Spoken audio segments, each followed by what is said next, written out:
For most people, tiredness is not a sleep problem. It's an energy production problem. And those are two completely different things. Wait 90 minutes after waking up before your first caffeinated coffee. Your adrenal system will thank you. WhatsApp the word sleep to 072 702 1702 and we'll send you the link to watch the full video on Prime Media Plus. Right now, it's time to talk travel. And today we're talking again about travel for pets. And this is a conversation we have touched on before. What happens when you need to move a pet by air in particular? You know, when we travel by plane as humans, we kind of know roughly what happens through the process. You arrive at the airport, you check in and drop off your bags, you go through security, you get on the plane, you pick up your bags at the other end and off you go.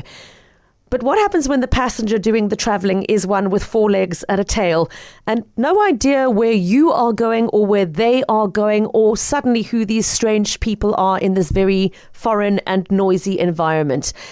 You can imagine the stress for the animals, but it's equally stressful for pet owners, having to put their trust in somebody they don't know, hand over often a very much beloved pet to be put into an aeroplane and then just have to go on trust that they will arrive safely at the other side.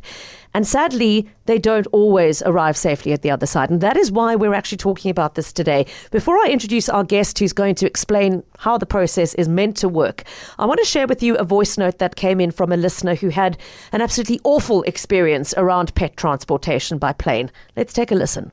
As the founder and the owner of the Thomas Jackson Foundation, an animal rescue organization based in Gordons Bay in the Western Cape, I have been asked to assist with searches for cats that have gone missing from Cape Town International Airport before. In Cat's case, I was made aware that the cat went missing, contacted his owner, and I have been involved with helping the search since the day after he disappeared. He is now the third cat missing at the airport that I've personally been involved with. The family was only aware that he was missing when the carrier arrived in Joburg with no cat and no front door. You know, we've searched extensively for cat for 3 weeks and we are still searching. We're still creating and distributing posters, walking, searching the airport grounds. And I use a recording of Lavani, his owner's voice, to actually call for him. At this point, all we can do is keep looking and hope and pray that one day he disappears and shows his little head. And we hope that that's going to be soon. Can you imagine being that owner? So having handed over your cat into the care of an animal transport service, seeing that crate arrive at the airport on the other end and then realizing the front door is missing and your cat is not inside. I was hugely concerned to hear that it wasn't the first time this had happened. So I thought we should talk today about what could have gone wrong, but more importantly, what is meant to happen and how the pet transportation process works when it is run correctly. It's a huge pleasure to have with us in studio Elsabe Ridley, who's the General Manager of Global Paws. They are a company that specialises in pet transportation and relocation. It's great to have you with us today. Welcome. Hi, Pippa. Thank you. Have you heard of cases where animals disappeared mid-transit? I have heard of cases. I think it's important to note that this specific case, the client checked their pet in themselves. The pet actually travelled as excess luggage. Okay. And I think the big problem or the main thing that happened here was the crate wasn't secured. Okay. The crate wasn't. There's a lot of crates where if you walk into a pet shop or even a vet, then it would say airline approved or IATA approved. Yeah. And that is a big problem because of a lot of those crates are in fact not suitable. Airline, they're really not suitable. Another thing, very important thing, is that IATA doesn't approve travel crates. Okay. So if somebody's claiming it's IATA approved, that's already a red flag. Correct, because IATA actually doesn't approve travel crates. The travel crates need to be IATA compliant. Okay. So IATA's got a course, they call it a LAR course, Live Animal Regulations course, which we have. Basically the course is valid the certificate's valid for 2 years. So every 2 years you have to refresh yourself. Qualify basically. Yeah. Exactly, because the regulations change. So, for example, a crate that might have been compliant 5 years ago is not compliant anymore. Okay. So that's very, very important to take note of. So mainly we deal with pets traveling as cargo. Yeah. And we manufacture our own compliant wooden travel crates.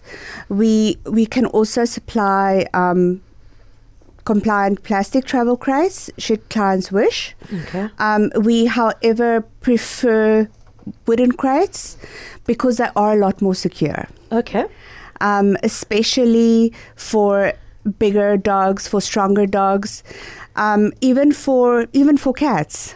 Wooden crates are just a lot more secure. Okay. Elsabe, let's maybe talk through the process from start to finish. If somebody knows they're relocating or they're going on an extended holiday from Cape Town to Joburg and they want their animal to go with them and they're not going to drive, they are going to fly, so they want the animal to fly as well. Do you want to maybe just walk us through the steps involved from the time that somebody reaches out, whether it's to Global Paws or another company that specialises in this kind of transportation? What should you be expecting to see happen? Okay, I think first of all, the main thing, especially that we often see with people travelling locally with their pets, is that pets are not up to date with their vaccinations. Okay. So that is a very important thing, to make sure that your pets are up to date with their rabies and annual vaccinations.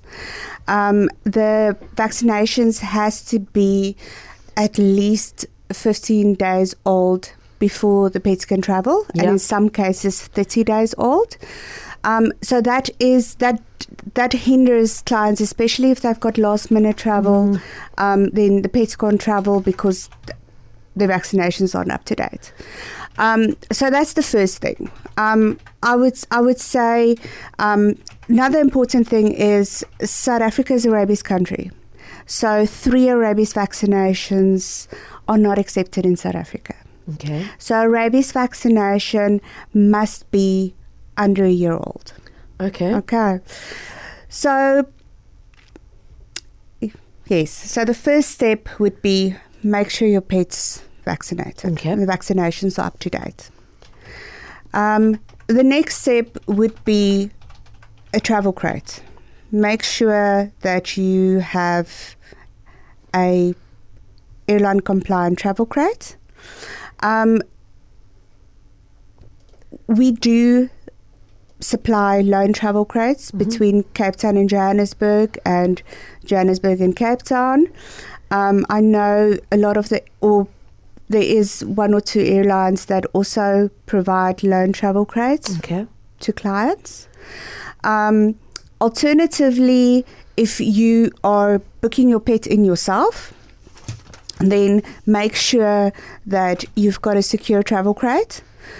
Another thing that I think is really important, and people don't always think about it when their pets travel locally, is crate training.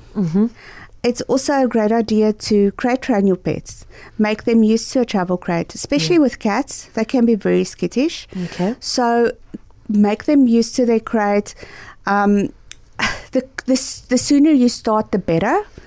I've even had clients who said to me, listen, I played YouTube airline noises for my cat or my dog, or forklift noises or airport noises, so that the pets can kind of get used to it. Yeah.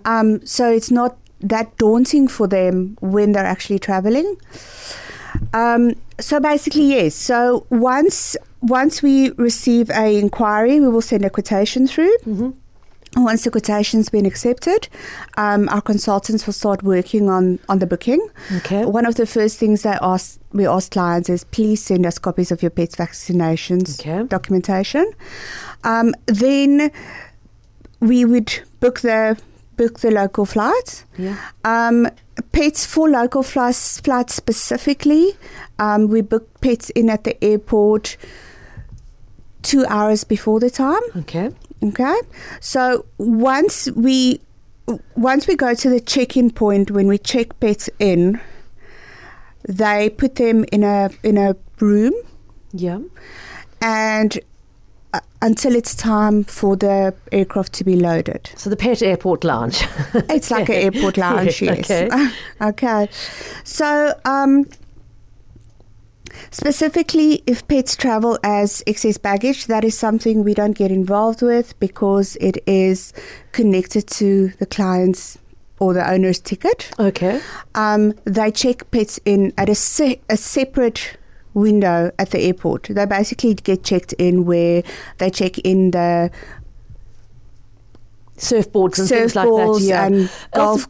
Yeah, so the normal excess baggage window. Correct. But then where does that, from there, do they go into the cargo hold as well, or do they go somewhere else in the plane? Would they travel in the same part of the plane? They would travel in the same part of the plane, okay, but they will obviously not be transported with the other pets. Okay. But they're still going to end up in the same cargo hold. Okay. So basically, if you look at a body of the aircraft, also very important, not all aircrafts can take live animals. Okay. Because not all aircrafts are pressurized and temperature, or the cargo holds are pressurized and temperature controls, especially temperature controlled. So there is only, and also another important thing is if there's flowers on an aircraft, dry ice, human remains, they will not transport pets with that. Okay. Therefore, there's actually there's only a few flights, especially domestic flights, that can take live animals. Okay. And if you look at the cargo hold of the aircraft, basically there is a forward and a back aft area. And the pets are generally put in the forward aft area. Okay. Very important as well, when pets travel as cargo, we issue an airway bill.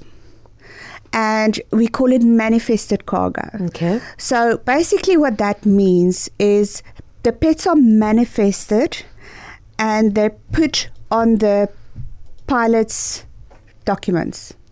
So the pilot will get onto the aircraft and he will look at his manifest and everything that's on the plane, basically all the number of passengers, the goods, and he will see, there's live animals on the flight, and he will switch on the temperature and he will regulate the temperature to the correct temperature for the pets. Okay. So there's a lot more to it than you might know if you're not involved. And there is. Yeah. Just for anybody who's coming in to this conversation midway, with me in studio, Elsabe Ridley, who's the General Manager of Global Paws, who are specialists in pet transportation and relocation. Billy asking, is it any different on international flights? I mean, Elsabe, obviously then you've got a much longer period that the animal is going to be in that cargo area. Does that bring different, Correct. I mean, obviously that brings different challenges in terms of management of the pet's experience during the flight, I would imagine. Correct, yes. Again, with international pet travel, even more so, it's really, really important to train your pets beforehand, make them used to the travel crates. I always say to my clients that, and I mean, I see it in my own pets as well. Yeah. I've had pets over the years who were crate trained, and I've had pets who weren't crate trained. And my pets who were crate trained, they love their crates. They basically, after a while, see their crates as their safety place. Yeah. Whereas if you don't crate train a pet and you put them in a travel crate, all of a sudden, it's nerve-wracking. Yeah. I think something else that's also very, very important. Yes, it's stressful. As a pet owner myself, my animals are my children. So I fully understand. I've shipped my own animals, so I understand the emotions you go through. And it's not just about the pets. You're moving countries a lot of time. You're moving homes. So there's a lot of emotions going on. You need to find schools for kids. You need to find a house. You need to find a pet-friendly house. So there's a lot going on. And our pets are very in tune with us. And they feed off our emotions. And if clients are really, really stressed, their pets are really stressed. Their pets feel it as well.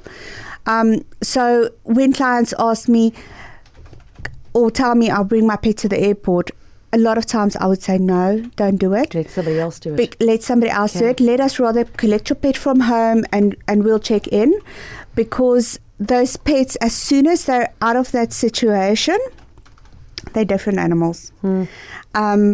So it's better to not check your own pet in at the airport, and just to realize, yes, we supply calming collars to our clients as well.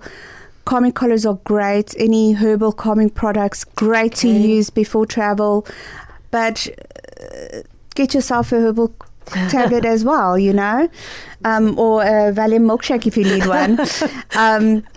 Just to, because yes, our pets are very sensitive. That's such an interesting point. Yeah. Especially cats. They can be very sensitive. Okay, I mean, I'm learning so much here, Elsabe. It's such a valid point you make that if the pet is going to pick up on your stress and you're aware of the fact that you're going to be anxious and emotional, rather let somebody else just oversee the entire process. Having said that, then obviously you have the worry of the kind of situation we heard in that voice note where it's all gone wrong, the animal is missing.